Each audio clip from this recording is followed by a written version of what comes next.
Good day mga ka-farmers! For today's video, isi-share ko sa inyo kung ano kaimportante ang land preparation bago natin taniman ang ating mga area. So, this video is para sa mga baguhan natin na mga sugarcane planters. So, para sa inyo to mga ka-farmers.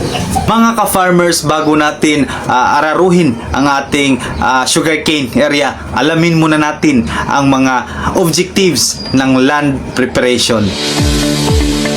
Una, attain good soil health o para magandang taniman ang na-prepare na lupa. Ikadalawa, mix crop residue with the soil. So para mahalo ang mga natirang pananim sa lupa kagaya ng tuyong dahon ng tubo o mga damo.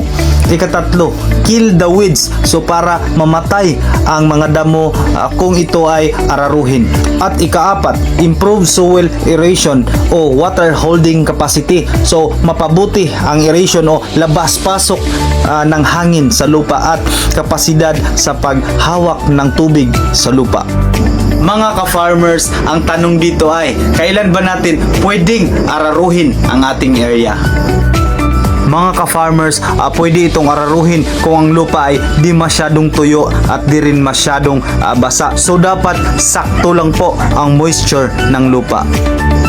Mga ka-farmers, alamin natin kung ilang beses ba pwede nating araruhin o rastilyuhin ang ating area. So, nagdepende po ito sa klase ng lupa. Ito po yung klase ng lupa mga ka-farmers. So, light texture soil. So, sandy and sandy loams. At araruhin mo ito ng isang beses na may lalim na 8 hanggang 12 pulgada. At rastilyuhin mo ito o harrowing ng 2 beses. Pagkatapos ay irasan mo o farrowing ng 8 hanggang 12 pulgada ang lalim. Heavy soils, clay and clay loams. Araruhin mo ito ng 1 hanggang 2 beses na may lalim na 8 hanggang 12 pulgada. Pagkatapos ay rastilyuhin mo ito o harrowing ng 2 beses. Pagkatapos ay irasan mo ito na may lalim na 8 hanggang 12 pulgada ang lalim. Kapag ang area natin ay maraming mga damo, puno ng tubo at saka mga tuyong dahon ay kailangan natin araruhin o rastilyuhin ng 1 hanggang 2 beses na criss-cross na pattern. So ito naman po ang farrowing o pag-eras. So conventional 1 meter between furrows o di kaya ay 1.3 meters between furrows.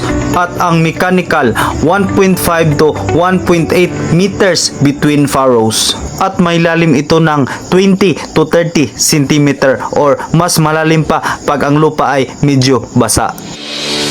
At dyan lang po nagtatapos mga ka-farmers. Sana'y meron kayong natutunan.